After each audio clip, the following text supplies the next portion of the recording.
आपण मैंने जो देखुंट विजुआल अनंत शंभु पीठ ये मालिका वर्णित गोबर नदी कूल श्री श्री श्री अनंत शंभु 2023 मसीहा श्री पंचमी दिन आविर्भाव होते तेज से दिन ठार आज पर्यंत जमती प्रभुंर निर्देश माँ निर्देश अनुसार सब कार्यक्रम चली आउ गोटे बड़ कथा हूँ 2023 रु आज पर्यंत 2026 अधा माने जून मास चली तो प्रभुंर गत काली निर्माण होता तृतीय नयन आपण मैंने देखुं आज तृतीय नयन सका सोमवार आज पूजार्चना सरी प्रभु मस्तक लगी तृतीय नयन आपण मैंने जानते तृतीय नयन जो खोले से महाप्रलय आसे आपण मैंने से अनुमान करूँ जे कलिर शेष पर्याय बोध हुए तो जिते आगुरी भी हो पार तृतीय नयन लगी जा पार 2023 जो आरंभ होता सेबेठू लगी था तार समय हो नाला जेहेतु समय सन्निकट बा निकट हो गला से तृतीय नयन प्रभु लगिला एवं यापर कौन हम आपण मैंने अनुमान करें जो भाव सारा विश्वपाई प्राकृतिक विपर्य ठार आरंभ कर बन्या बात्या मरुड़ी भूमिकंप भूस्खलन अजଣା रोग एवं दुर्घटना जनित मृत्यु सबू प्राय अधे भारत सारा विश्वर 3/3 लोक यही 2029 भितर जहाँ जना पड़ी मृत्युवरण करेंगे एवं आपण मैंने जानूे जो भाव एलिनोर प्रभाव ररुड़ी आउटी बन्या हम केत तो कौटी जो कहुए जल बहुल सृष्टिनाश जल विहुन सृष्टिनाश तो से क्रम आज आगू को उपभोग करा पड़ो एवं जो भाई भाव प्रकृतिर तांडव रचुचे आप देखुए काला बैशाखी आपण मैंने जानी बहुत काला बैशाखी हो किंतु ए वर्ष जो हूँ काला बैशाखी तादेह अनेक लोक मृत्युहात कर जनजीवन नष्ट भष्ट हो तेबे 2000 जो चली 26 अधादी आगू को तो रही बहुत माने कहुई जिते तृतीय विश्वयुद्ध कथा सी हम एवं आपणकर 7 दिन 7 राति अंधकार हम आउ भैरवी रड़ी कथा कहुऊ एवं विभिन्न प्रकार असंभव जिन संभव अर्थात उजाणी बहब ओलटा नदी जो माने निम्नगामी होती ऊर्ध्वगामी हम एपरिक जो जिनस आप शुणी ना जानी ना देखी न से सब जिनस को आपन को देखा मिले असंभव जिनस संभव हम तो आउ गोटे गोटे बड़ कथा रोचे जीक गुप्त पीठ सबू प्रकाशित हे मु जाग्रत हे सेठू अनंतर नीला ये तो बोध हुए आगुरी हो पारि 2023 रु कहीं जेहेतु कलिर शेष पर्याय ये अनंत शंभु कहीं अनंत ना दिया अनंत जुगर आगामी दिन में आविर्भाव होती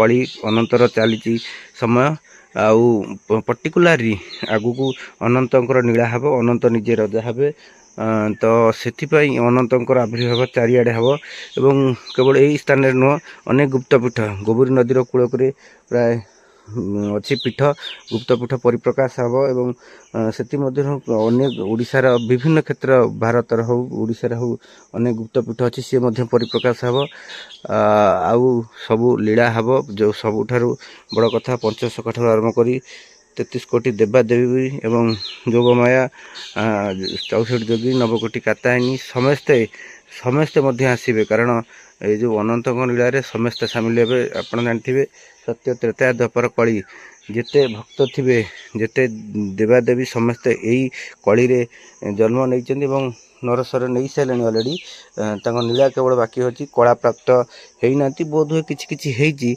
आहरी रही से समस्त को कला प्राप्त करेंगे प्रभु माँ एवं लीला सामिल हे निजे कल्की सहित रे माँ जोगमाया रे सबू रे 33 कोटी देवादेवी रे तेरे अनंत शंभु पीठे तृतीय नयन आपण मैंने देखुं ये लगिबार कारण आपण मैंने बुझीपे आम कि कहूनी ये सब समय क्रम होती माँ को जो साहाड़ा वृक्ष देखुं ये जोगमाया क्षेत्र ये विराट साहाड़ा वृक्ष पूरा सीधा करी रही एवं देखुं ये धीरे धीरे धीरे 2023 ठार आज पर्यटन जी माने ये प्रभुंर इच्छा हो दया आशीर्वाद रू धीरे धीरे उन्नति होची आउ ये हूँ तो आप जानते ये हूँ अनंत समूह आश्रम आउ माँ पाखे से अच्छी जोगमाया क्षेत्र से अच्छी मंगला शाला महाकाली लक्ष्मी अच्छा ଏଠି ଦେଖୁଥିବେ ଏ ହେଉଛି ଅନନ୍ତ ଶମ୍ଭୁଙ୍କ ଆଶ୍ରମ। ଯେ ସାଧୁ ସନ୍ଥ ମାନେ ଯେଉଁ ଦୂର ଦୂରାନ୍ତରୁ ଆସୁଛନ୍ତି, ବାଲେଶ୍ୱର, ଭଦ୍ରକ, ପୁରୀ କି ବିଭିନ୍ନ ଦୂର ଦୂରାନ୍ତରୁ ଯେଉଁମାନେ ଆସୁଛନ୍ତି ଏଠି ରହଣି ପାଇଁ ତାଙ୍କର ବ୍ୟବସ୍ଥା କରାହେଇଛି। ଏବଂ ଆପଣମାନେ ଏ ଯେଉଁ ଦେଖୁଛନ୍ତି ଏଇଟା ହେଉଛି ଅଷ୍ଟ କୋଣ ବିଶିଷ୍ଟ ରାହାସ ମଣ୍ଡପ ହେଇଛି। ଏଠି କାମ ଏବେ ସରିବ ଏବଂ ଏଠି ସ୍ଥାପନ ହେବେ ଅଷ୍ଟସଖୀ ରାଧାକୃଷ୍ଣଙ୍କର ଯୁଗଳି ଅନନ୍ତ ରହିବେ ତାଙ୍କ ମସ୍ତକରେ ଏବଂ ମା ବୃନ୍ଦାବତୀ ମଧ୍ୟ ଏଠି ପୂଜା ପାଇବେ। ଏ ଯେଉଁ ଚାରିପାଖ ଯାକ ଦେଖୁଛନ୍ତି ଇଏ ହେଉଛି ବାଉଁଶ ବୁଦା ଏବଂ ଚାକୁଣ୍ଡା ଗଛ ମଧ୍ୟ ଥିଲା। ଏଠି ଗୋବରୀ ନଦୀ କୂଳରେ ଜଷ୍ଟ ଆପଣ ଦେଖୁଛନ୍ତି ଇଏ ହେଉଛି ଗୋବରୀ ନଦୀ। ଦେଖନ୍ତୁ ହେଉଛି ଗୋବରୀ ନଦୀ କୂଳରେ ପ୍ରଭୁ ବିରାଜମାନ। ଏଠି ମଧ୍ୟ ଆପଣ ଆସିଲେ ଦେଖିବେ ପ୍ରତ୍ୟକ୍ଷଦର୍ଶୀ ଭାବେ ଏଠି ବାଙ୍କ ହେଇଛି, ମାନେ ଆସିଛି ସିଆଡ଼ୁ ଏମିତି ଯାଇକି ୟୁଟର୍ନ ନେଇଛି। ଏଠି ଆପଣ ଆସିଲା ପରେ ଏଠି ଜାଣିବେ ପିଠକୁ। ଇଏ ଯେଉଁ ଦେଖୁଛନ୍ତି ଏବେ ଧୀରେ ଧୀରେ ଅର୍ଥ ଟିକେ ରହୁଛି ଅଭାବ, ତ ଅର୍ଥ ହେଲେ ତାକୁ ଧୀରେ ଧୀରେ ଯେଉଁ ଜାଗା ଦେଖୁଛନ୍ତି ଢଳେଇ ହେବ ଏବଂ ଏହାର ଆହୁରି ଉନ୍ନତି ହେବ। ସେସବୁ ପ୍ରଭୁଙ୍କ ଦୟା, ମାଆଙ୍କ ଦୟାରୁ ଆଶୀର୍ବାଦରୁ ସବୁ ଚାଲିଛି, ସେଥିପାଇଁ ବ୍ୟସ୍ତ ନାହିଁ। ଏସବୁ କ୍ଷେତ୍ରରେ ଅନେକ ଲୀଳା ହେବ। ଆଉ ମାଳିକା ବର୍ଣ୍ଣିତ କ୍ଷେତ୍ର ଆପଣ ଜାଣିଥିବେ। ଦେଖୁଛନ୍ତି ଏ ଯେତିକି ଧୀରେ ଧୀରେ ଆମର କିଛି ନଥିଲା, ଏସବୁ ଢଳେଇ ବି ଧୀରେ ଧୀରେ ହେଇଯାଇଛି, ଆଉ ସବୁ ବାଲି ପଡ଼ିଛି, ଏସବୁ କାମ ହେବ। ଆଉ ବଡ଼ କଥା, ଯେହେତୁ ଆଜି ସୋମବାରରେ କ'ଣ ପାଇଁ ଏଠି ତୃତୀୟ ନୟନ ଖୋଲିଲା ଆପଣମାନେ ସିଧାସଳଖ ଭିଜୁଆଲ୍ ମଧ୍ୟ ଦେଖୁଛନ୍ତି।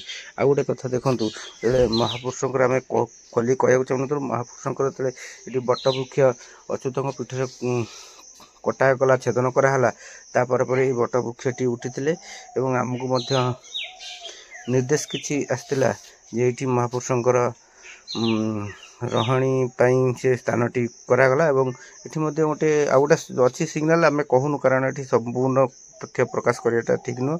ଆପଣ ଆସିଲେ ଏଠି କୁହାହେବ, ସାର୍ବଜନୀନ କରିବାକୁ ଆମେ ଚାହୁଁନୁ। ଏଠି ଅଶ୍ୱତ୍ଥ, ବଟବୃକ୍ଷ ଏବଂ ବରୁଣ ଦେବତା ସବୁ ଗଛ ବୃକ୍ଷ ଆପଣମାନେ ଦେଖିପାରୁଛନ୍ତି ଏଠି ଆପେ ଆପେ ଉଠୁଛି। ଏଠି କେହି ଲଗାଉନାହାନ୍ତି। ଆପଣ ଆସିଲେ ନିଜେ ସ୍ୱଚକ୍ଷୁରେ ଦେଖିଲେ ଜାଣିବେ। ଏଠି କିଛି ମାନେ ଏଠି କିଛି ଅବିଶ୍ୱାସୀ ନୁହଁ, ଆପଣ ନିଜେ ଆସିଲେ ଦେଖିବେ। ଏଠି ଅଶ୍ୱତ୍ଥ ବୃକ୍ଷ ଅଛନ୍ତି, ଦେଖିପାରୁଥିବେ ବଟବୃକ୍ଷ, ଏଠି ସବୁ ଛାଁ ଛାଁ ଉଠୁଛନ୍ତି।